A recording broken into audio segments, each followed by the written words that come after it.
I was going to go to the shop and actually buy it and bring it out and go, just try it, please. Just try it. Try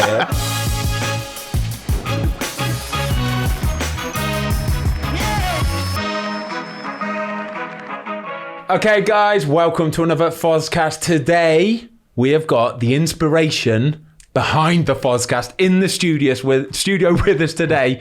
We've got Jaack. Yo. And we've got Stevie. Hello. Jaack's happy hour. Guys, thank you for coming. You're a couple of absolute superstars. You've helped us so much along the way. Honestly. Love it, mate. I love it. Like, when you came on, I was like, Ben, you should have your own podcast. Now look at you. I know, we're here, mate. We have winged it, though, haven't we? We say it every week, but we have friggin' winged it. That's all we've been doing. I was gonna say, we're 2.5 years in. We're still winging it, so just keep doing that. I don't think anyone truly knows what they're doing. Podcasts are just people sat in a room chatting rubbish. Well, when you walked in and you said, do you know what any of these buttons do? I thought, yeah, they're winging it like us. Ben, can you just show the camera your little Happily, mate. So for those who know me, or even if you don't know me, I'm a sweater, okay? I sweat a lot, all right? So I've got a fan on the bottom of my phone and it's well class, because as long as I've got a little breeze on me, I won't sweat. I'm golden, all right? I'm absolutely golden. You've got a bit of Lee Evans about you, actually, I'd say. Yeah, he is a super sweater. Yeah, he is a super sweater. Guys, can we address the meal deal shambles, please? Oh, what, the rating that you got? When That's your shambles. Yeah. We've done nothing wrong there. I feel like I'm a much more prepared YouTuber now, though. Okay, it's been what, probably 6 months since I last came on yours. Mm-hmm. Tell them about, for those that might not, don't know why they wouldn't listen to Happy Hour Pod, but tell them about the meal deal. Okay, so the meal deal that we're talking about here, the meal deal in question is when somebody comes on your show, okay, the first question you ask them, it's like an icebreaker, isn't it? Yeah. You'll ask them, if you're going to a petrol station, what is your go-to meal deal, yeah? And I sat down and you goes, right, so what's your meal deal? And I was like, what? I didn't even have a clue what you're talking about. Didn't do his research. I didn't even do anything. I was like, I watch yours all the time. I love you guys. You're amazing. What's the meal deal? He went, I love you, Tony. Prawns from Waitrose. Oh, it was horrible. It was horrible. I think it's one of the lowest ratings, meal deals. I genuinely think it's at the bottom. We put them all in a leaderboard. You're still near the bottom. You're in the relegation zone. Who's below me? What's below me? What could possibly be below? Amelia de Moldenberg was. She had a plain ham sandwich, ready salted crisps and water. You know the girl who does chicken shop? Yeah, we do. The most basic thing you could have gone for. Yeah. That is, like, to be fair, mine wasn't great. It was, I think what saved me, I had McCoy's in there. Yeah. McCoy's is a winner, isn't it? You can't go wrong with McCoy's, but it's the prawn sandwich. The prawn sandwich was miserable, and I had a Diet Coke as well. And also, is this yours? It's not that bad. Is this yours? I think so, yeah. He's drinking sparkling water. That's vodka. What you want about? Right, so I've done some research, yeah? I've done some research about what the most popular sandwiches are, yeah? Okay. In this country, what do you think the most popular sandwiches are? BLT, 100%. I would have like chicken and bacon. Chicken sandwich. Chicken salad Sandwich. Yeah? Is it? Second, egg mayonnaise. Oh. Whoa. No, second, all-day breakfast, world class. That's a world class. Because you get the triple as well. Exactly, you yeah. the triple. So you got another half of somebody's sandwich. Yeah. I love all that. I love it. He has listened. Well, wait there, because this other half of someone's sandwich, Yeah. not having that. Why? You called it out the other day. Yeah, because they're just going to pile them all up and then cut them all in half. So you've actually got 3 different halves of 3 different sandwiches. Well, it's even worse then. Yeah. It's my problem tripled. And you hate eggs and sandwiches. Yeah, you can't have cold egg.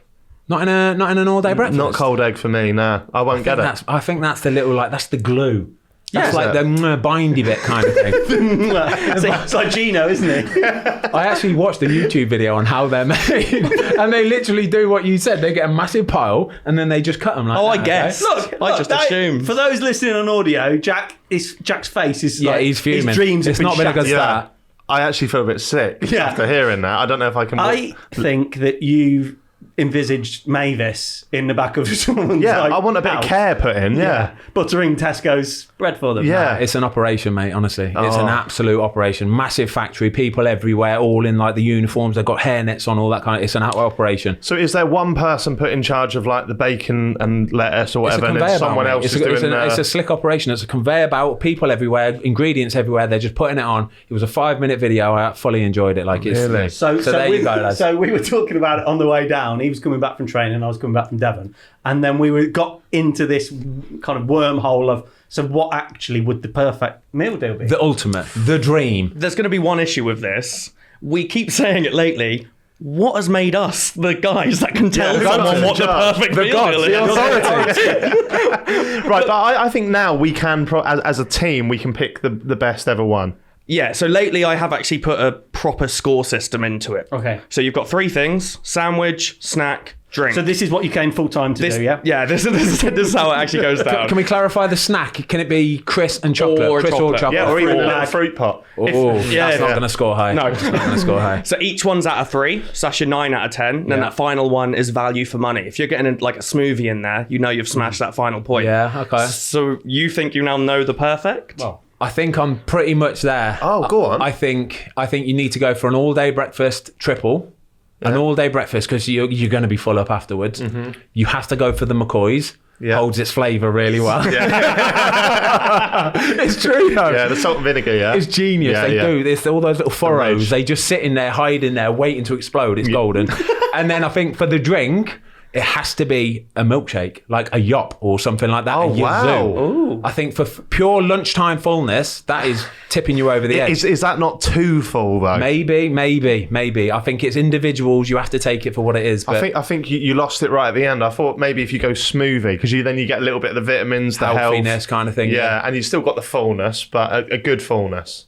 Could be do they that. even sell Yop anymore? I don't know. They're thick though, aren't they? Remember Yazoo though? Remember we were kids, we used to drink Or a so much fridge. Yazoo. Yeah, we did. Fridge, they're the ones. That's the one I meant. That would be a lot. They do that salted caramel one, don't they? Yes, they do. Oh. Chocolate fudge brownie. So are you wanting us to score your meal deal higher now? Because it doesn't sound like you actually want that. It just sounds like you've done research. I was going to go to the shop and actually buy it and bring it out and go, just try it, please. Just try it. Just try it. Come on. Just like score me again, would you please? It would be a good meal deal. I just don't think you'd have it. Okay, Yeah. well, I'm coming back on your show end of this month, I think, Yeah. So when I come back on, all right, I need a new, fresh question of ultimate meal deal, my go-to bad boy, all right? Okay, and you would eat it. You can't just say something that you think we'd like. I have to eat it. It's something that I like, so I'll do some more research into it. Watch more YouTube videos, I actually right? texted Ben the other day and invited him back on, and he didn't give a shit about coming back on. He was like, I am coming back on because I've got a new meal deal that I need to watch. I need to save myself. All I get is abuse about how shit my fucking meal deal was. God's sake. Love But this is the point. It's a wicked question, isn't it? Yeah. So when we were kind of looking at, podcast researching, and when Ben came on your pod, he came back, rang me on the way back and was like buzzing. He was like, oh, podcast was brilliant, blah, blah, this is what we should do, and basically steal every single idea. And we were like, yeah, okay, cool. But then it came on to what question do we ask? And then we've done, 4 pods so far? Yeah. Every single one, we've referenced the Sandwich meal deal. Yeah. It's always the way And it you've had goes. guests we've had on, so Yeah. everyone already knows our meal deals. So we came with our own, okay? Our own is 3 people, dead or alive. Don't worry about what they might have done in their lives, what might have come out afterwards, all that kind of stuff. 3 people you would like to go out and just get on it with. I'm talking a session in the boozer, in the pub, proper good laugh. Do you know what I mean? You're away for a couple of days or something like that. 3 people you'd like to go out and just get on it with. Wow. And they're in their heyday, obviously. In their heyday, in their pomp, whatever you want. No health conditions. No health conditions. Don't worry if they've got a ridiculous addiction to whatever it is. Okay, we ain't getting that deep. It's just about going out and having a lovely time. Do you want to... I feel like you want someone funny there. Yeah. So you're having a good time. Well, we normally go for like Bo Burnham, comedian Bo Burnham, because we love him. I'm not sure what it'd be like on a night out. I don't think it'd be good on a night out. No. I don't think it'd be good. My brain went to Michael Jackson, but then it'd just be on the dance floor ruining. Yeah. Bo, if you want to get in the comments down below, by the way, Jaack and Stevie ain't having you on a night out. He can come for a meal, but he's not coming to the club with us. Wow. Seb from hashtag went with Michael Jackson, then started talking about a dance floor, and we had to edit a little bit out. Yeah, it got a bit weird, and Michael Jackson and. Well, I won't say no. Yeah, I wouldn't go anywhere near him. Frank has always come up with one of the best ones, I think. I nearly said Russell Grant then. Russell Brand. Yeah. Russell Brand will be a good on a night out, won't he? Old Russell Brand. Yeah, you can't have him now. Exactly. Spiritually, yeah. Yeah, I can't be Yeah. dealing with it now. Do you know what? I'm going to go for Gaza. Boom. He's on my list. Is he? He's been on a few lists actually. Yeah. Yeah. He'd just be quality. His stories. You'd probably just been off the night out and just listened to him, wouldn't you? For sure. Well, he wouldn't bend it off though. So. Definitely would not.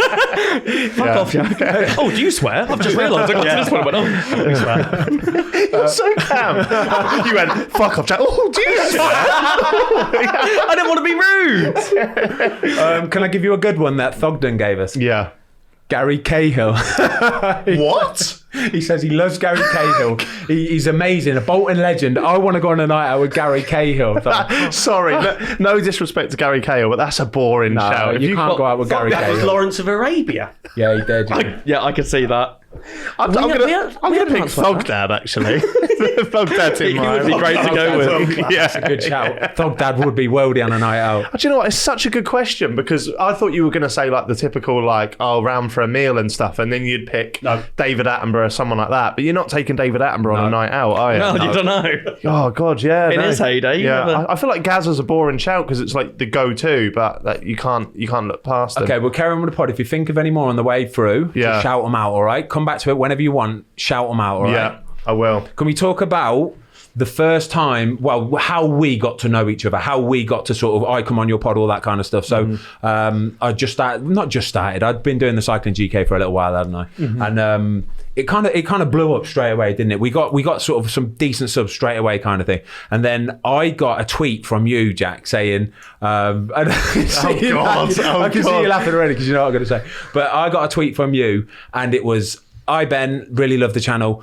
Would you like to come on our podcast? Like, we'll be able to like plug you, all this kind of stuff." And I thought, he's got a lot of followers. What does he do? So I had a little look into what he did, and And he still came on. I know. He needed subs. So this is currently still the most viewed video on Jaack Mate. Yeah, this is the most.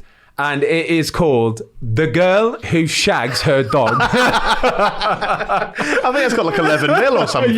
12 mil. I looked this morning, it's 12 mil. So I've seen this tweet and I'm sitting there with my wife actually, and I've gone, he wants me to go on his podcast. Look, he's really popular. She went, "What does he do?" And I was like, So anyway, she did it. She went, "You cannot go on this guy's podcast. He's making videos about shagging dogs." But then we looked a little bit deeper. And to be fair, people like Gervais on sort of thing like that. And we watch a few more of the videos.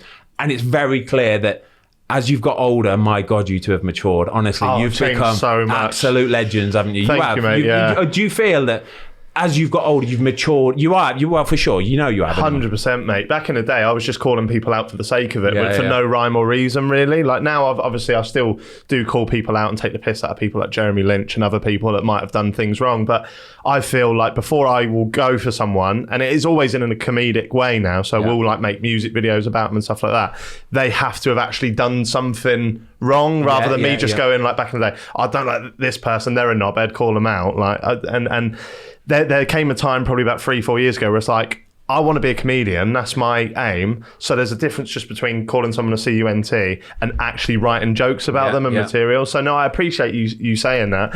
Have you matured?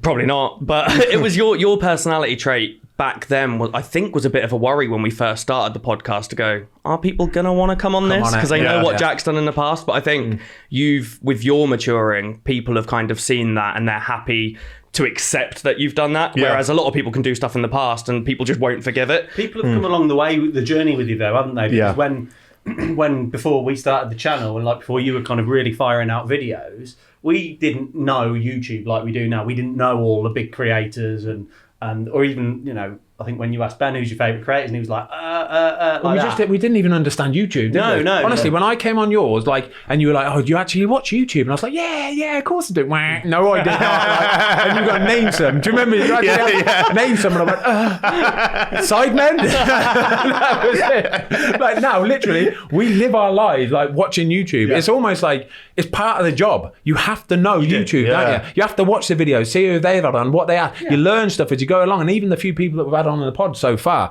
my God, like you learn so much just by chatting. We already knew them before they came on. Obviously, you do your research, but when Jack texted you or tweeted you saying about coming on, I remember you saying, "Oh, what do you think?" You sent me the link, and I did the same thing. I looked on it and I went, "I'm not sure, mate. I'm not sure." And then I spoke to my nephew, he's 21, and I said, "Dale, what do you think?" And he went, "Yeah."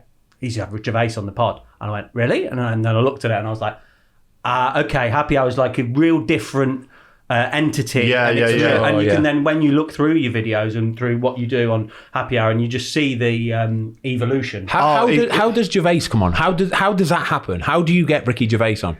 That's a mad story, actually. Because I've done a few things with him now. I think he's come on my channel 2 or 3 times, and then I've been on his show, Ricky Gervais is Deadly Serious, on XFM, and that came about probably 6-7 years ago. So I used to be, and I still am, but I was like a huge Ricky Gervais fanboy, like buying all the Blu-rays when they were a thing. Like, do you remember Netflix before it was Netflix, when it was Love Film and you could have them sent to your house? Yeah. I had to post them back like a couple of days later. Yeah. I used to just have them and never send them back. We went to see his first. Sorry to interrupt. No, you're right. Fame. Oh, mate, unreal. Animals is probably one of the best stand-ups ever, I'd say. Like the bit about the gnat not having any teeth and stuff. It's like incredible. Iconic. My dad showed me him when I was like a young lad, and just loved him ever since. And then I remember I got these Blu-rays, and I've like tweeted a picture to him saying, I've got all your stuff, and he liked it. And back then I was like, oh my fuck. What was this, like on Twitter or something? Yeah. So it's like, oh my God, he's liked it. And I thought that was like the pinnacle.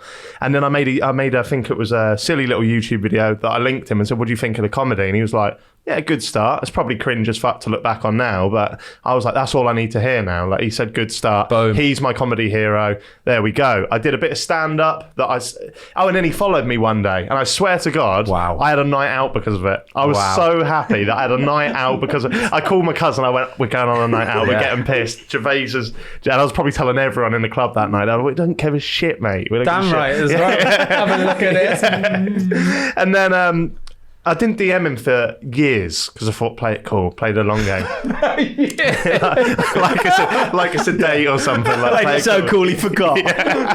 So I love him so much, I'm not going to DM him. With you, I was like, I'll DM the country away. He's fine. He's probably a dickhead anyway. And then, so anyway, long story short, he came back a few years ago with the David Brent character for Life on the Road. And I'd done a few press junkets up until then, so interviewed people like, who was the guy that was a bit of a... Mark Wahlberg. Yeah, Mark Wahlberg and people like that. And, a little bit. And it's like a high pressure cooker situation when you're doing them, because they come in and they're on a conveyor belt. But I thought, right, this is the one I need to do because I know he already knows of me and I love him. It will go well. So I emailed his management company and said, look, can I come and interview him? And they put back a couple of days later, sorry, we're all full. And I thought, fuck that. I just knew that was my moment. I was like, it's gone. So I was like, I'm going to DM him. So I DM'd him and went, I would have loved to come and interview I would have loved to have come and interview you for your film, but you're all full. And he just put back straight away, who said it's full? I was like, oh God, I don't want to get anyone in trouble. But and then it was Jeff. That prick. And it was at this proper posh hotel in London. He was like, come at the end of the day, 5:30, bring your own camera, we'll do it then. So we had our own room, not even like the little press junket room that they were in. We had our own room. I brought my mate Tom, who's a camera guy, production team, and he's come walking in the room. And when you do these press junket things, you get like 5 minutes with each person. He's walked in and I went, hello, and I'm shitting myself. I'm like, he's like a god in my eyes. And he's walked in and I was like, oh mate, how long have you got? And he was like, how long is it going to take? And I went, 25 minutes? He went, yeah, it's fine. Just sat on the sofa. And I'll tell you something now, I have never experienced as much fear as the first 2 minutes of that interview, because I didn't make him laugh, and because I'm nervous. So I'm sat there and I'm like, hi, I'm here with Ricky, blah blah blah. And I used to do this thing when I used to interview celebs on like the sofa. I used to grab them and pull them in to like break the ice. That was like my meal deal thing before the meal deal thing. And I swear to God, I've grabbed him. I went, I'm here with Gervais, pulled, and he didn't move. So in the video, I've gone. And then just kind of sat back, and my bum is going like that. I don't know. I'm thinking shit. And then something just went in my head, and the rest of the interview was fucking class.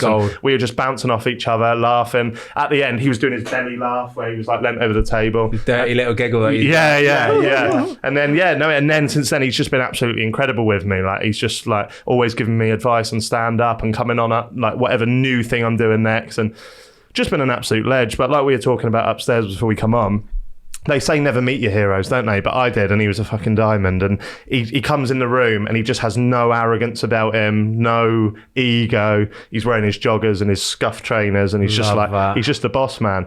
was like, I went to him, well, we said on Happy Hour, I was like, do you want to wear these headphones? Because all of our guests wear the headphones. And he went, what are they for? And I was like, just so you can hear it a bit better. He went, I can hear it all right anyway. Yeah. And then just sat there, I was like, you're Gervais, you do what you want, so yeah. That's so nice to hear, isn't it? It is so nice to hear. Yeah. I'm the same as you, like, what a god, what an absolute god. And it's so nice to hear that he's like that as a normal bloke as well. Just top lad. Do you like The Office or Extras? Which one? Mate, it's the best. It's the all-time best. The Office is the best. Better than Extras, yeah? Yeah, for sure, yeah. I love that humour. I love the sort of the awkwardness. I love the awkwardness of it all. It's absolute genius. Absolute genius. Unreal. Nothing like that had ever been done before. No. He was literally like a trailblazer, wasn't he? Yeah. Or since. There's been a few. There's loads actually that have tried to take it off a little bit. People just do nothing. I absolutely love it. Yeah, me too. But it is exactly a carbon copy of it. Yeah, it's a carbon copy. Like we had Asam Chowdhury, like Chabuddy G on our podcast. He'll be the first to tell you it's a copy. Like that's what it is. There's no shame in it, guys. The Fozcast. There's no shame, guys. Well, I've built my whole career off like imitating Ricky Gervais sort of David Brent mannerisms. So the thing is with him though, it's like he always says, like when he on his stand-ups, he'll pick and he says his jokes are fair and he thinks about them. The target's different. To, I don't know. I've heard some of the Cancer Kid ones before, and that was close to the bone. Some of them ones, mate. Jeez. What I like about his like shows like Afterlife, Office. There's layers of it, isn't there? There's always underlying themes and stories, and when you kind of really think about it, it's like it's genius material. Like, I don't think we. Why the public know how good he is. Yeah. To be a comedian, right? Because you're a funny guy, yeah? I think you have to have a level of intelligence, right? Right. You have to. I think to be a good stand-up, and again, I'm not a stand-up, so I don't know if this could be bollocks, but I think to be a good stand-up, you have to at least believe you're the smartest person in the room, because not in an arrogant way at all, but you need to know that you can control the emotions of whatever these goes people. on. Yeah, like Daniel Sloss said that. So he's a Scottish comedian. I don't know if you're familiar with his work. He's got a few Netflix specials out. He's brilliant, and he does a lot of dark humour. And he said that there's a reason why you have basically. You know you're on the same level as everyone, but you also have to be aware there's a reason they're all paying to face that way, and you're being paid to face that way, and you're the only one. So you need to manipulate and control the emotions of everyone watching you. So you have to be smart. Look at people like Mr. Bean. They think some people would look at that and go, that's the dumbest humour I've ever seen. Well, it's Rowan Atkinson's went to Oxford, or like he's one of the smartest blokes ever. Yeah. So a lot of comedians are proper smart. I saw something the other day. He's worth like about 50-60 mil or something like madness. that. He's not even doing anything now, is he? No. Well, if you're worth that much, you don't need to. Absolute Bobs lives out in Miami or something. You touched on Mark Wahlberg a minute ago. As like somebody bad to interview. A couple questions here. Have you ever recorded a Jack's Happy Hour and not released it? Yeah. Have you? I think 3 episodes haven't seen the light of day. They'd say no. Oh, come on, give us some of this gold. Had you had a drink? No. Somebody had a drink. Nah. Well, we did a first of all we did a Christmas episode with like me and 7 of my mates, and that went out and I deleted it pretty quickly after because I had a drink. Because I had a drink. Yeah. But I'd had a drink the night before. And that went through to silly o'clock. And then I woke up and I'd had about an hour. And then I went there and it was a bit mad. But we did, you know the owner of West Ham, Dave Sullivan? Yeah. So we did an episode with his son, Jaack Sullivan. Yeah, Jaack Sullivan, yeah. And he's like a mate of mine. I've known him for years. And that never went out. And I don't think people know this, do they? But no. That wasn't because of him at all. And that's not me trying to save it. But that's because we had a co-host at the time that we thought, we're not too close with that anymore. But what's that guy called? Jordan. I've seen the things like I think you made a video why Jordan isn't on it and something like that. And it was a hard one because he was our mate, but the topic that we were talking about was women in football, right? Okay. And we're as pro it as the next person, but our co-host was very like. No. Yeah, but the goalies are shit though, aren't they? And it was just like... When he said the goalies are shit, I said... Because he was like, you can watch a compilation online of how bad female goalkeepers are. And I was like, yeah, but I could go on and watch a compilation of how bad De Gea is in goal. I think I've got a few on there. I mentioned De Gea and he went, you cannot compare him to a female... He was like, I will come across the table and punch you. And I was like, bloody hell, it was just a comparison. And you're going to see bad compilations of anything. Of anyone. Yeah. And Jaack Sullivan at the time was the chairman of the West Ham ladies team, or West Ham women's team, I think it's called. But it was just... it was just a big clash, and all the way through it was like, I don't want what he's saying to be representative of us as a podcast, sure. Because we're very much on the other side of the table. So when they were kind of going back and forth, I kind of thought, I'm not sure if that one's ever going to see the light of day. But there's been plenty we've had to cut out, but that was one of the only episodes that actually nothing saw the light of day. Nah, and he never asked me about it, and I feel bad because I think he probably thinks he was shit, but he wasn't. He's very good at telling stories. He actually came on years ago and told us the real reason why Dimitri Payet left West Ham, which we won't go into on here. Damn, I want to know this. I thought you would know. You're in the circle. No, like a lot of things like that, you'll hear rumours and bits and bobs about all sorts, but I've probably heard a million of those kind of things. It's the biggest gossip club in the world, isn't it, football? Yeah, it is, to be fair. I'll go, what's going on with this, Fozzie? Oh, wow. Actually, I've heard through them who plays with them, who's their physio's nan. Some of the stuff you hear, guys, honestly, you would not believe it. Yeah, you genuinely would read it in the paper and go, that's a load of lie. That's rubbish. That's absolute rubbish. But stuff like that does happen, honestly. With the younger players or the more old school Everything and anyone. Honestly, it doesn't matter who they are. I've heard all sorts of bits and bobs. And it's mad. Like, but I'm sure it's like, that's real life. I guarantee that happens in real life. Yeah, I feel like that's the same in the world we're in, though. The amount of times we'll get a guest come in and they'll say something, I'll be like, what? Yeah. Like off camera. I was like, what? Why are they telling us this? Yeah. But we had Tubes on a couple of weeks ago, and one of the questions we asked him was, who has been like, just give us like an awkward, somebody you've sat down with and interviewed, kind of like you said there about Mark Wahlberg, somebody you've sat down with and you could just tell they're not on it. They're not giving you anything today. They're not playing ball. They're not playing the role that they should be doing. Have you had anybody like that in the podcast studio? Yeah, we always have one that we talk about, don't we? But we've never said their name. Yeah. Her name. No, their name. Okay. But there's also one that we could say their name. There was Why don't you say both of their names? there's one that we had, which was, it's fine to say, we had a security guard who was Michael Jackson, a bodyguard, yeah, okay. And he was Michael Jackson's bodyguard, and we kept asking him questions about, what was it like to do that for Michael Jackson? Don't really remember. And it was just like everything. Like every question. Like, you went to war. What was that like? Did you ever get shot at? I'm sure I did. I was like, and you just got nothing back. He was coming on because he wanted to promote his new career path, which was he was going into acting, and he might be a quality actor. I don't know. But I mean, if you were Michael Jackson's bodyguard, and obviously Michael Jackson's passed away now, just make something up then, mate. Do you know what I mean? Just tell, because I said to him, like, he said to us that he used to spend loads of like one-on-one time with Michael Jackson, which is like priceless. Like, what, like, how many of us can say that? And I said to him, tell us something weird we wouldn't know about him, like, does he really like meatballs, or does he like? Do you know what I mean? Like something like that. Like, or is he really good at snooker? Just something like that. Yeah. Even bullshit it, please. Just make it up. If that was me, yeah. Imagine that if you heard Michael Jackson was great at that. If that was me, I'll tell you now, I would just make something up if I was put on the. For sure. Yeah. You could make a career out of just making it up. Yeah. You could. 100%. You could go around just telling little lies all the Maybe time. with a few legal People battles. want to hear them. Yeah. For sure. Yeah. I think that's the reason why I like your pod so much, is that you are so good at getting absolutely anybody on. Anybody from any... You do, though. Yeah, I need to feel a little bit comfortable about who we get on, because I have to anyway. I have to play the game. I can't just get absolute weapons on and stuff like that. Mm-hmm. But you get anybody on. But they're always really good. Yeah. Really, really good. We try and bring stories out of anyone. Yeah, we've had a couple in the past where we've gone, we don't know if they're going to be a good guest. Like, we had expert in sleep paralysis, Balan Jalal, and we were like, I don't know how he's going to speak. Will this be, because what our type of humour is, we need to bring them into the room with us, and we're nowhere near as smart as that man, so we were like, this isn't going to go well, and he was just incredible. And it's such a good episode. So I think like little grew things up in like Iraq, was from Denmark or something like, or Iran or something. And it's just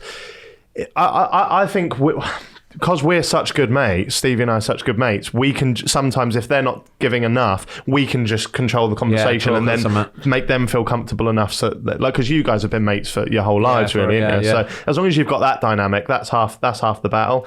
You're very likeable lads, honestly. Thanks, mate. I appreciate that. On that note, I'm going to talk to Stevie for a second. All right. So Stevie, talk to me at the minute. The bald head. Yes. Talk to me. Come on. By the way, I like it. When you turned up, Ben almost parried you away. So yeah, for anyone who hasn't seen me before, I normally have quite a big quiff, and I did a charity stream to raise money for SANS, which is a charity who help families with the loss of children, essentially. And I did this because me and my partner lost a child at the start of the year.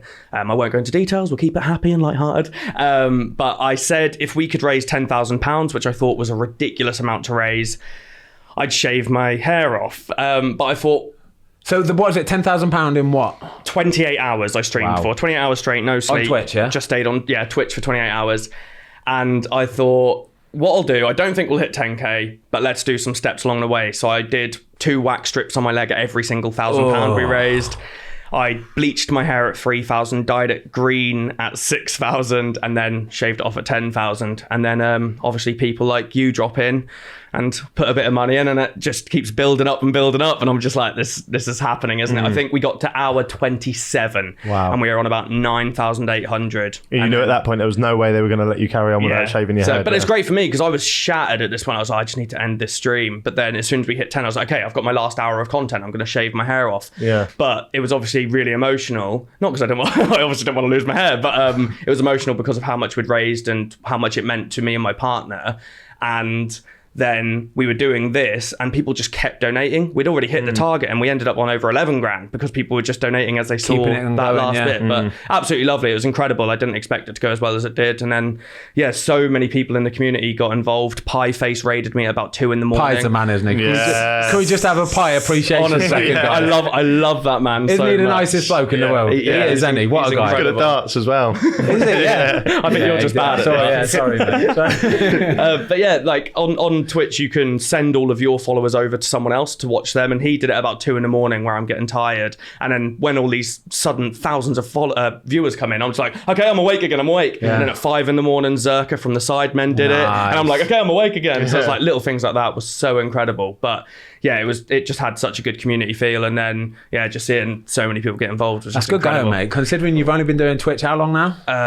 5 months. March I started, and you're going to proper crack on with this now. Yeah, that's my job now. Yeah, I've signed to an esports organisation guild, which is co-owned by David Beckham, which is cool. But I'm with them now. So he didn't donate though, did he? Because he hates charity. He does not. I did not endorse that. Frank, I'm no longer with guild. But guys, if you're watching on YouTube, okay, what I'm going to do is in the link below this video, we're going to do a link to Sans, okay?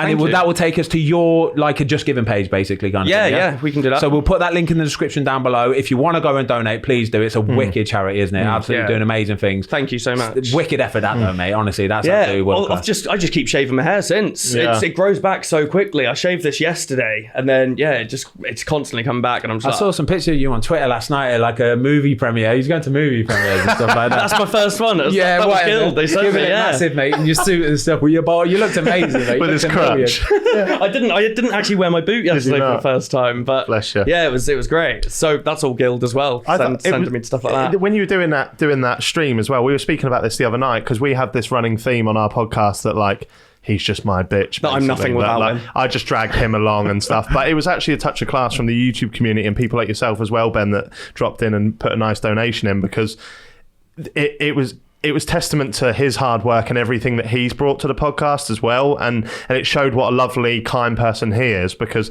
if he was just my sort of side show, those YouTubers wouldn't have connected with him on the personal level they did and come in. And I actually didn't even share the link, what he was doing, because it would be very easy for people to assume, Stevie's raised that money because he's friends with Jaack Mate and Jaack Mate's done this. And I thought, this is his thing. It's personal to him. I went in and put a little donation in, but I didn't want to take any of that away. And the fact that he could do that, of course, charity's not a competition at all. And that's not what we're saying. But Clash of Creators was a huge event, brilliant event, and we loved it.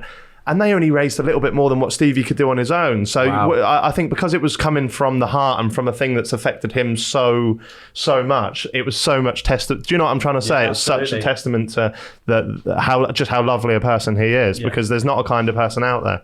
No, great duo. I don't know what to say. You are. Great duo, lads. This is lovely, and I'm just having a nice time. Clash of Creators, you talked about Clash of Creators there. Are we all doing it next year? Yes. I'm penciled in, lads, honestly. Yes. I did get an email. To be honest, I did think it was. I wasn't sure of the legitimacy of it. Right. I received the email. So they wanted you to be a team manager. I don't want to be a team manager. I want to play next year. Well, I couldn't have played anyway. We had training, but next year for sure. Would you be allowed? Sure. Is there a risk of injury? I'm half tempted to retire next year, you know, just to carry on and crack on and do loads more YouTube stuff. Just to do Clash, But for sure, I can't, I would buzz off doing that kind of thing. Yeah, you should do it. David James was there. Yeah, he was the manager, wasn't he? David James was the manager. I love watching Pi in goal, though. Some of the saves, what a guy. Yashin. It's so, honestly, what a frigging legend. The celebration was pretty handy, wasn't it? Was that third place? Third place playoff. And I scored against Kieran Carlin. And I just dropped to my knees and did what's the guy? Well, I've gone blank. Who's the guy from Man U? Who did that chip into the top corner and he's Cantona. There's one where he goes to his knees and do that. In that moment, I was prime Cantona, and then it was a YouTube charity event. It's nice. I'm doing a Klinsmann. If I ever do anything like that or score a goal or anything like Klinsmann. Have you ever scored in your career? No, I've been scored past. So if you want to go and watch it, guys, it's on YouTube for sure. Paul Robinson, you remember Paul Robinson? England goalkeeper. He was playing for Tottenham at the time. He munted it from about 80 yards away. It's fine. It was just outside his area, wasn't it? Yeah, it was, I shouted away to Danny Shittu, big massive Danny Shittu, away. Didn't listen. He just just stood there and went, "Way, dickhead." What does that feel like? It's not nice, man. It wasn't nice. The thing is, right, that goal went in, and we were away with England the next weekend, like literally that weekend coming kind of thing. And it was me against Paul Robinson, and at that time it was basically me against Paul Robinson for the England #1 shirt as well, because he was playing and he had a few little sort of rocky patches kind of thing, and it was billed as a sort of fight for the #1 jersey kind of thing. And then he would have scored for 70 yards, and that was it, mate. It was Who done, got the #1? He did. Yeah, for sure. You nearly scored against Chelsea a couple of seasons ago. Yeah, I've had a couple. Yeah. I'll be happy to retire after that. It's fine. All right, let's move on. The main channel. Yeah. Let's talk about the main channel. I saw a tweet last night you put out. Yeah. It's been 8 weeks now since your last post. Yeah. What talk to me about it. What's the thinking about it? What's the future of it? All that kind of stuff. You've had about dozen or so videos in a year? Yeah. Not a lot really. It's because like what you were saying, like we've done a podcast for the last 2 years and that, and how I am on the podcast is who I am as a person, whereas the main channel has always been a bit of a character sort of thing. Like I'm not like Partridge or something. It's not completely different. It's just like a extra version of myself. You're not Jaack Mate. No, I'll even turn on the camera and go, "Hello guys, how you doing?" And it's like, that's not really me. The thought of people that I respect, such as yourselves, like going on the channel and going, "Who's this guy?" and that being the first impression of me. It's not really me anymore, but it has always been my first love. The reason why I have such an incredible life and I'm able to do things like this and is because of the people that have subscribed to me on that channel over the years and built up such a big hub of people. So I owe it to them to carry on doing it, but I can't do it for my own mental health if I'm not being myself. Yeah, for sure. So it's hard because I'm still a brilliant piss taker if people are doing something wrong. Like we did a video last summer where I convinced Love Islanders to shout out my channel without them realising, and made a whole fake cosmetic brand and everything. And I loved that whole process. But what people don't realise is that probably took about 3.5 months to do that. Really? Not consistently, but 1 or 2 days a week, sending the emails, building the website, getting people to fake promote it and stuff. And how can you post one of them every 2 weeks? Like you just can't. You can't do it. So I wouldn't say my love for it is gone, but my love's definitely in podcasts and chats like this and stuff that. You graph though, mate. To be fair, you too. You work your socks off, don't you? The amount of content you put out, the pods that you do. You're like say you're on Thursdays. You'll do 3 in a day, kind of thing. Yeah, that's a lot of talking. Yeah, it is a lot of talking. I think it's because I used to always say that I didn't think YouTube was a proper job because it like the money's ridiculous. The money is mad, and then I see somebody like my dad wake up at 5 a.m. and go and do a fucking 12-hour shift in a factory, and he's a proper grafter. That's proper graft. Like us going to talk. I get to talk to my best mate and footballers and YouTube and KSI and shit like that. That's a doddle compared to what's. Do you know what I mean? It's enjoyable. It's enjoyable graft. Yeah. So sometimes I think you are right. I think it would be doing a disservice to other YouTubers that do put in a grind, like your Pie Faces and your Zerkas and stuff like that. But it's like sometimes I'll sit there and I'll have a couple of hours playing the PlayStation, and I'll say to Fiona, my partner, I'll be like, "What am I doing? Like I'm such a lazy and she'll say, "No, you're not." But it's hard for me to believe what I'm doing is work because it is so enjoyable. That's one of those things. I've only come into this world back in March because I was working full time. Even whilst we did the podcast, I worked full time, and then on one of my days off, I'd go to London. And when I first quit my job, I was saying as a joke to people, now I can just steal a living, because that's what I was going to play games online and have people watch me and then do a podcast. But it's so much hard work. I'd do 11-hour shifts, but a day after the how many times have we walked out of that podcast and both just be like, we've got banging headaches? Yeah. I don't care what it is you do. If you want to be good at something, no matter what it is, whether you're a footballer, whether you're a big, even if you're like one of the sidemen, they work their tits off. Oh, they really do. They got to work their tits off, and you've got to play the game. You have to learn about it. Like I said to you earlier about, I will watch YouTube for like an hour a night or an hour and a half, and you do the same sort of thing. We trawl through it. But it's not like I'm just sitting there and I am having a lovely time, don't get me wrong. But it's still kind of work, isn't it? Yeah. You have to live it sort of, and I've still got a full-time job at the same time to go alongside it, which does feed into what I do, obviously. But if you want to be the best at whatever it is, you have to put in the hours. Friggin' now. Well, you're grafting because you're running this whole cycling GK thing while you're still being an active footballer, so you're setting yourself up really well. I think he will say he probably runs the cycling. And Frank, to be fair, Frank the editor would have a say in that as well, to be fair. But you got to surround yourself with good people. You're talking about the likes of Fiona and stuff earlier on, Stevie.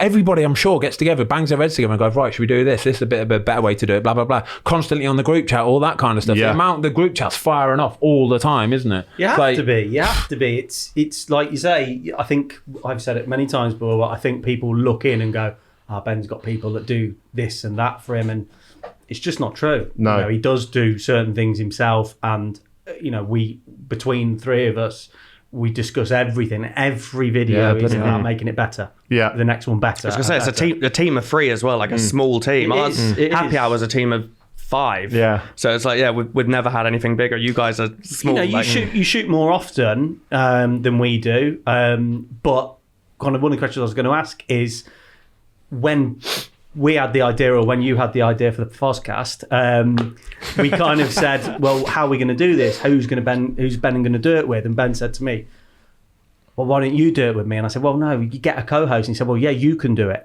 So I understand now the reasons for that massively, because like you two said earlier on, you can bring your tone and your energy and your dynamic sets the tone from the start. So is that what your thought process was in the start? Well, that was Fiona who thought of me, wasn't it? Yeah, Fiona suggested Stevie. Yeah.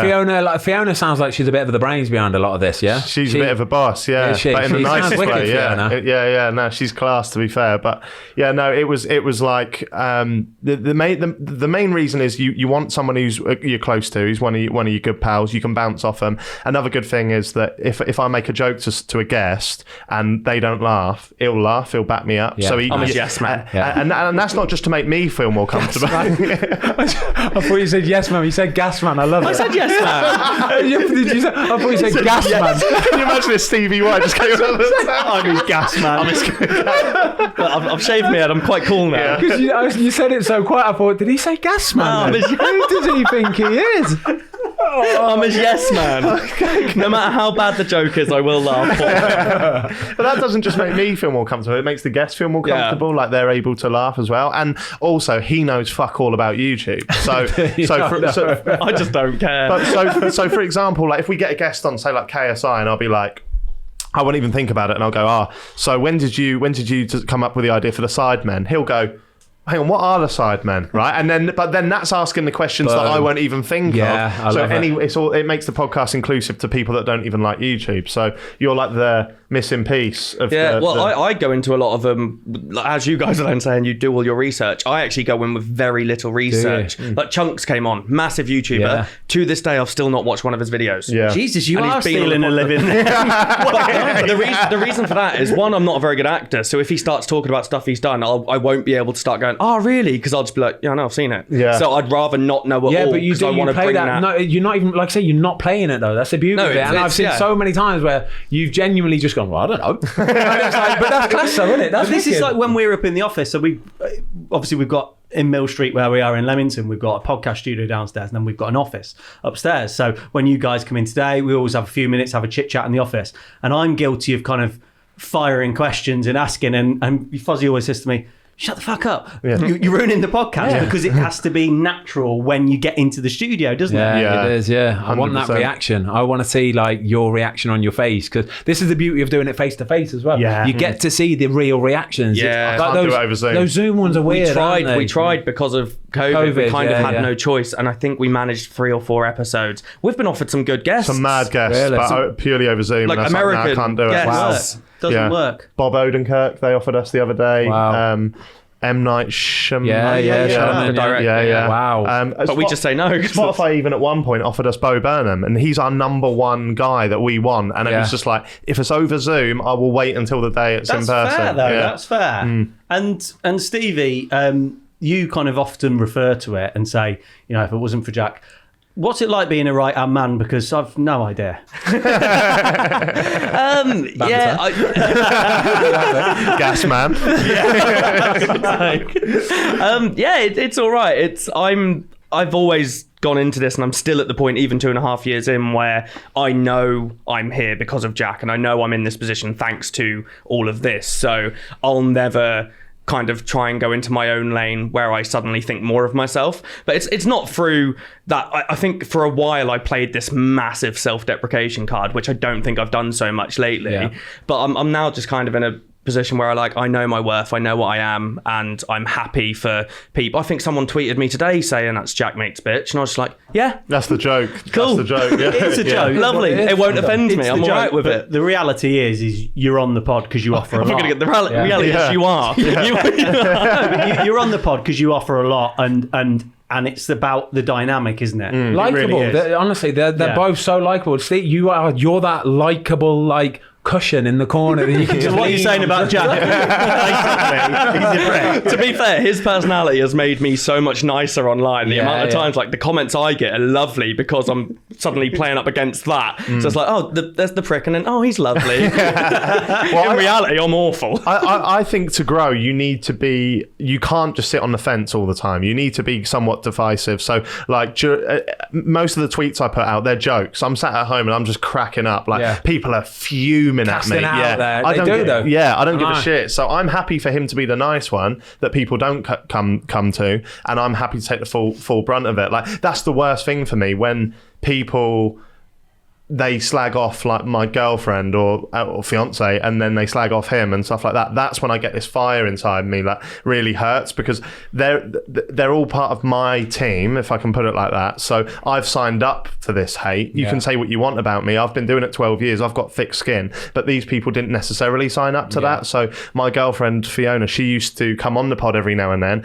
but the last one she did, some people left some nasty comments about her, and she refuses to come on now. And there's been episodes when I'm like, Fee, like, please, like, you're lovely, you're gorgeous, you're great, you're fine, come on. And she don't believe it now because there's a few bastards on scary, mate. Honestly, scary, because you think the amount of stuff, like, just me personally as a footballer, the amount of stuff you get like sent through, like whether it's on Instagram DMs, whether it's on Twitter, you just get it. It's all the time. I know. You could be the nicest guy and you're getting shit all the time. Guaranteed, like, you'll get shit. Well, if I've you're- had some of the darkest stuff. Yeah. Mate, Awful, it's horrible, awful isn't it? things. But he turns into like some detective whenever I get something bad. Snoops them He's down. found their emails, Oh, mate. message love it. their There's nothing player, wrong and with like, that. Shall I say the story? Yeah. In December, obviously, Stevie lost a child, so he lost his son Noah, and then so there was these guys on Twitter where everyone was so fucking lovely, weren't they? Like, you got so much support, and it was great. But there was two lads who were making jokes about it, and I turned into a psycho. So I was like laying on my sofa, and I thought, I need to do something about this. How am I going to do this? So long story short, went on this guy's Twitter. He's like, and ultimately they're probably kids, right? So there's a way to deal with it. There's a way to deal with it. So I went on his tweets. I scroll back, try and find something personal. Couldn't find it. Found that he'd posted a YouTube video in like 2018. So I was like, right, he's got a YouTube video. It was a Minecraft video. It was like 30 seconds long. So I was like, okay, right. So I waited a few days and I commented on it going, I love this. I'm making a documentary about how Minecraft videos have evolved over time.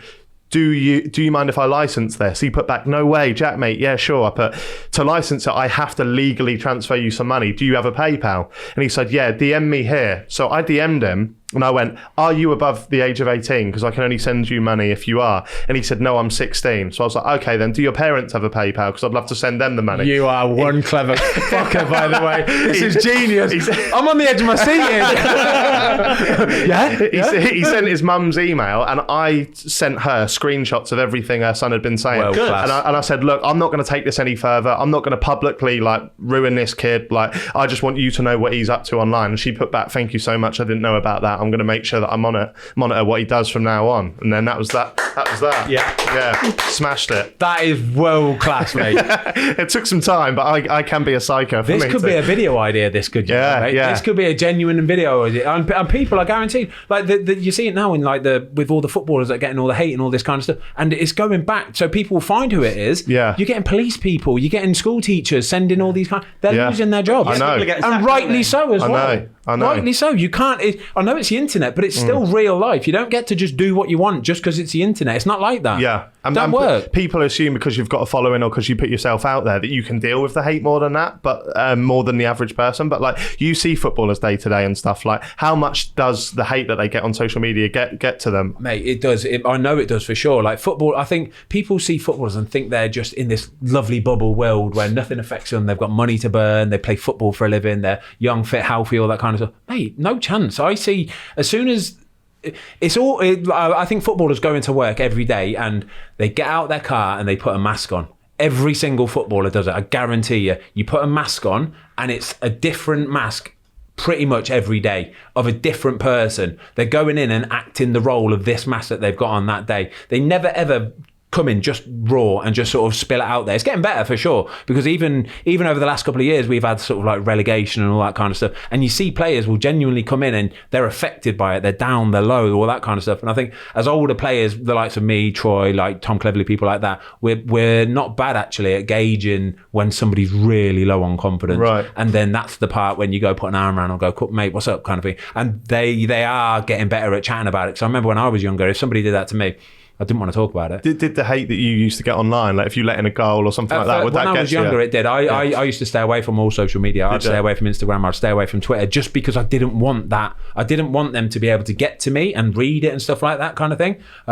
You've got a funny story about TalkSport one time where he was listening to him absolutely slating me when I was at Man United. He was like, I'm going to ring them, Ben. I'm going to ring them and tell them I'm going to ring them. They don't know you. You're a knight. You're a... And I'm like, it's fine. It's fine. I think it's only as you get older you learn, like you say, the thick skin. But I genuinely do have started to feel sorry for people because they've got nothing better to do and they're just bored and they just want to get at people, and it's a shit world that we live in, that people, to get their kicks or to get attention, makes them feel a little bit more worth. It's horrible, isn't it? Yeah. It's horrible. Yeah. It's like now, because you know how this football Twitter lot, they always put ratio or something like that. Ratio, it's all right, if you want to do that, you can do it. It's the most boring thing ever. Now their new thing, what they do to YouTubers, I don't know if you've had this or not, is you fell off. That's the new thing they're saying now. You fell off, mean that you're not you're not as good anymore. You're not relevant. And obviously with me not uploading, and that was kind of what my post was alluding to last night, I do wake up some days and I think I am irrelevant now. It's stupid, even though it's maybe not true. I convince myself it is. So when I see one of these little twats online say you fell off, block straight away, straight away, and then they're and then every now and then, once in a blue moon, I'll unblock them and then I'll go on their page and they'll screenshot it and go, we got him, he blocked us. Imagine and that. They take that as a win. Well, that's a win for me. I'm just getting you out of my life. You're no one. You're absolutely no one. This is what I say about just feeling sorry for people. If they need to live their life that way, it must be a dark place to live. 100%. They've got to wake up in that head every single day. Yeah. It's a miserable world to live in, isn't it? Yeah. I wake up genuinely sometimes I just think, fuck, new day, boom, this is going to be wicked. And I try to say it to my kids as well. Wake up every day and enjoy every single frigging day as a new something or other. Just go and have a lovely time. Don't get caught up in the bollocks. It doesn't matter. It's bullshit, isn't it? It's hard though, because you've got to have a mentality, and you guys, Jack and Ben, you've been doing what you do for a very, very long time. Yeah, Stevie, experience. less so, and me even less so. And actually, when you see comments, it is hard to kind of go, turn a blind eye. Why would you put that? Why would someone sit there and write that? It's just not nice. And I get it. The whole world isn't nice. I get it. I'm not completely naive. But you just think you don't have to be pricks about it. People are just trying to give you content, free content. Why pick holes in people? I got called a beta male last week, and a beta male. You're rocking it though. He definitely drives a convertible. And that one made me smile, to be fair. Do you? That's it, yeah. Some of the hate comments are actually some of the funniest as well. Like when I used to have an underbite, like the NHS kindly fixed for me. Is that picture I've got upstairs? Is that underbite one? I'm not sure. You would have been then. Yeah, probably, yeah. But I used to look completely different. And it used to like control how I thought about myself. I used to be like that around girls and that, like hiding it. But some guy put this guy looks like a fucking Pez dispenser. Because you know when the head goes back on the... And I was like, that is the best thing. So yeah, fair enough. That's class. Yeah, but if it's a clever one, sometimes you have to admire it, don't you? You have to admire it and understand that it's not just a flippant chuck out there. They thought about it a little bit. Gervais could have said that, so I respect it. Yeah. Some of the ones I've seen with you in the past, like we sometimes, this is just going to open the floodgates, isn't it? But sometimes we'll screenshot something, me, Frank and Ben, and go, that's quite good to be fair, isn't it? Yeah, I'm getting absolutely destroyed. But yeah, credit where credit's due. I think if they're funny, it's allowed though, in a way. Like, don't be a prick about it's it. Not but so if there's a bit of humour there, I think it's all right. Yeah, 100%. Okay, let's keep it light. Can I ask if you've ever had so what is the worst thing you've had technically happen to your channel? Have you ever recorded a whole pod and it hasn't recorded, for example? Anything like that? Thogden's, for example, sorry, quickly, Stevie. Sorry. Thogden's mate deleted his channel once. What? When he was younger. Yeah. He was a few years in. He was on 25k subs, wasn't he? But he said... His mate deleted his channel. How? What? He got the with him and deleted it. He had editor access. I thought you did it accidentally. Fuming. Well, we talked about this magical YouTube button. So the other day I had to delete some in YouTube and I rang you, didn't I? And I was like, I don't want to do this. Can you come and watch me? Can you come and watch me? Because it's on YouTube and there's a button that says delete. Oh, what for? Yeah. It's just like a certain aspect. Or something like that. But do you know what I mean? You're just like, anything to do with that, you shit yourself. Yeah, you do. 100%. Any like huge production errors where you filmed a whole pod and you didn't have it recorded. We had the Zach and Jay one when they came on. We did about 40 minutes and then went, the cameras haven't been on this whole time. So we started the whole episode again and kind of had to. That's why I didn't like. So we had to fake. Yeah, they were lovely. Top lads. When you came in, the cameras weren't working. That was an hour though that you had to just accept not filming. We had Tubesy on, and we looked at the footage after and it was all gone, and we were just like shit, and I didn't know what to say to him. And the worry is, like, if I just went to him, look, mate, we've messed it up and it's not there. That's fine. That's not fine, but I can kind of live with that. I would hate if he thought it was a shit episode and we weren't posting it because. What do you mean the footage was gone? It hadn't captured to the card. So what happened in the end is, luckily, the tech guy came in and there was a backup, but it was a really low res one. So if you go on our channel and look at anything from Tubes, it will be really low quality. Oh, he'll be gutted because he's been working on the Barnet, hasn't he? Yeah. Back then he hadn't. This was pre-Barnet. Oh, was it? Yeah, pre-Barnet. It was before. Yeah. Oh, he's got a great old Barnet now, hasn't he? One of the worst things that's happened to me, and I won't tell you exactly what was said, right? But sometimes I think even like the most PC people out there will understand this. You know, when you're with your group of mates, you'll say like the most offensive thing just to get like a rise out of them in that situation. Stuff I wouldn't even believe, or like stuff that is not my opinion at all. We were doing an episode once. And every now and then, if I feel like the mood's not right in the studio, and it will never be with a guest, it will be if it's me, Stevie, and Robbie, I'll just come out with the most horrific thing. So they go, "What the fuck?" like that, and then I'll be like, "Cut that out, Katie," obviously, and then we carry on, and then everyone's laughing, and they're back. I swear to God, I made this horrific comment once, and we just got my mate Tom in editing, and I went, "Tom, cut that out," and then I literally go like this. So I say the comment, blah blah blah blah blah, and then I'm like, yeah, obviously cut that out, and we all go quiet, and I'm on my laptop and I'm going 23:41, remove that. That all stayed in. The clip went up, you hear what I'm saying, and then you see me go, cut that out. That had been up for 25 minutes, and my mate Alfie texted me going, you know, he's kept that bit in. I was just deleted the whole video straight away. Wow. Get it down. Yeah, purely just a joke for us. Wasn't a good comment. He had to get rid of it straight away. Has it ever resurfaced? No. Nah. I think he got away with that one. Yeah. But we have that little saying. We now say cut that Katie as our thing. If we say something slightly, we've never, other than when he does that, we've never said anything too far. But there have been times where we go. Stress, it's not the worst thing in the world, but it's maybe it was up there. Close to the bone. like for example, because we're such good mates, like we're in our darkest moments ever, we'll take the piss out of each other. Yeah. So like with what that kid said about him, no, that's not on. Yeah, but when we're yeah. together having a drink, one of the best ways he got through that period in his life was us just making jokes about it and stuff, because we've both signed up to that. We've both agreed to that. So for example, I'd make a joke to him in the studio about that, and he'd go, "You're such a bastard, mate." And then if that goes out, that might offend people that have been through that as well, who haven't signed up to that. So that's kind of the thing. It was like a thing within the safe space of the walls. We also get that thing where, because of the type of jokes we make to each other, people online then think they can make the same jokes to us. Yeah. They don't know you though. No. Yeah. But it's because they feel like they're a part of the podcast, which is lovely. Yeah. But it's also like, I don't know you well enough to say that about. Yeah. I think that's one thing. Sorry, quickly, Tom. One thing that I've really noticed about YouTube is that I think now I'm more famous than I've ever been in my life. Forget football now. People don't even talk to me about football. Yeah. They come up to me and they say, "I love your videos. Oh my God, I love your videos. Wicked. Like, keep it going on." And the amount of people that like, they'll approach me like they know me. And I think I'm the same. So I've met you guys once before. And when you came today, I feel like I know you. Yeah. Because I met you once, but then I watch your videos. Yeah. And you feel this real personal connection to it. It's freaking amazing, isn't it? So many people come up to me on nights out and ask specifically what you're like. Really? Like, so many people. Serious? And that is because of how personable you are on your channel. think You say he's a prick, really.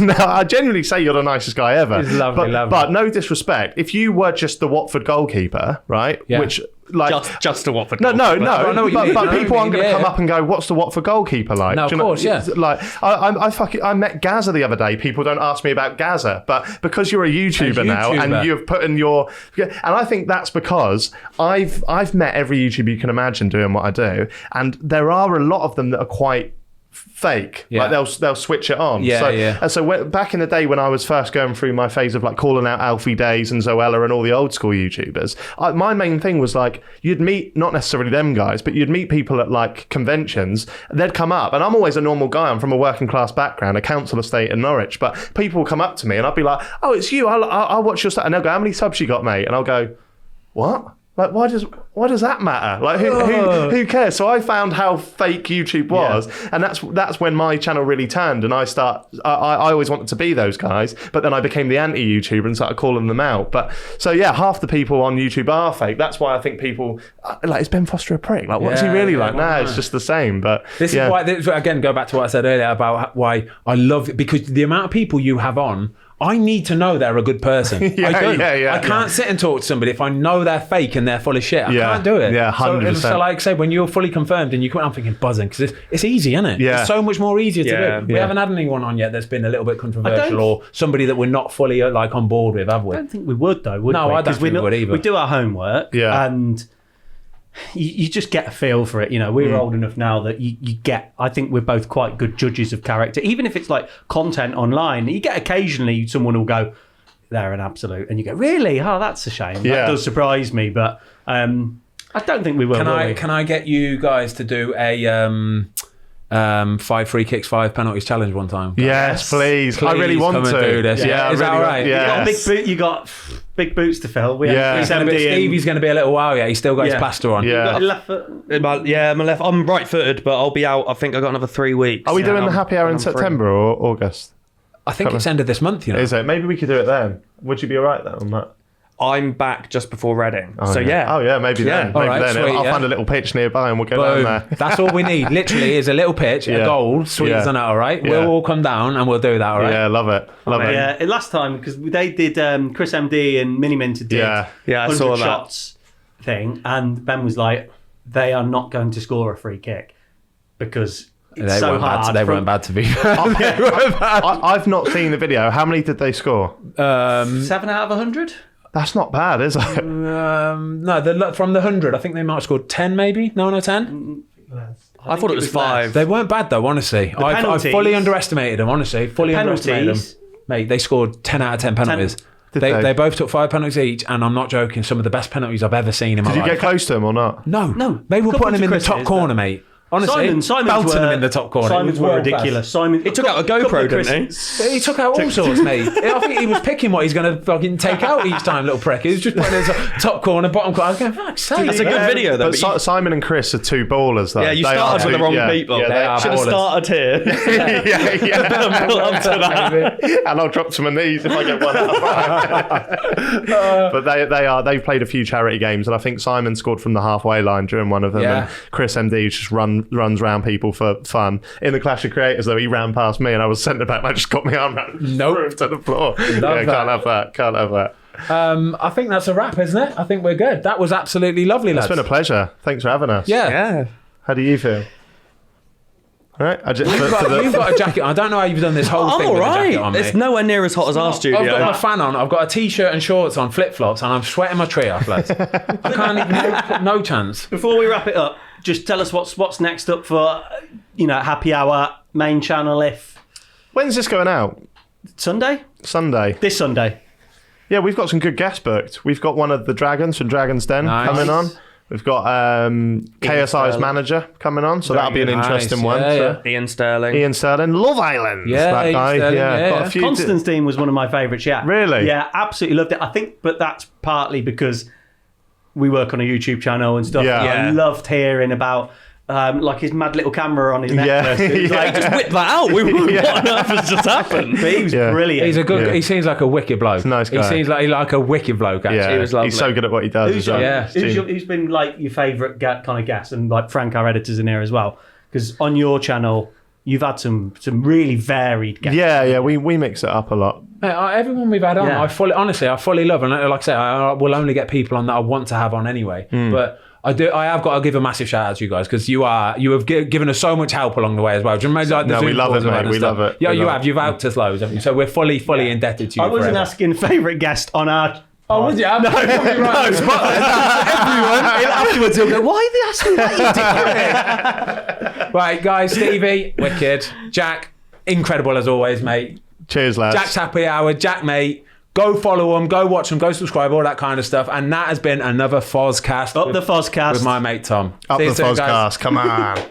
Woo! Well done, you lot. Wicked that. Cheers, mate. Yeah. Brilliant. Nice.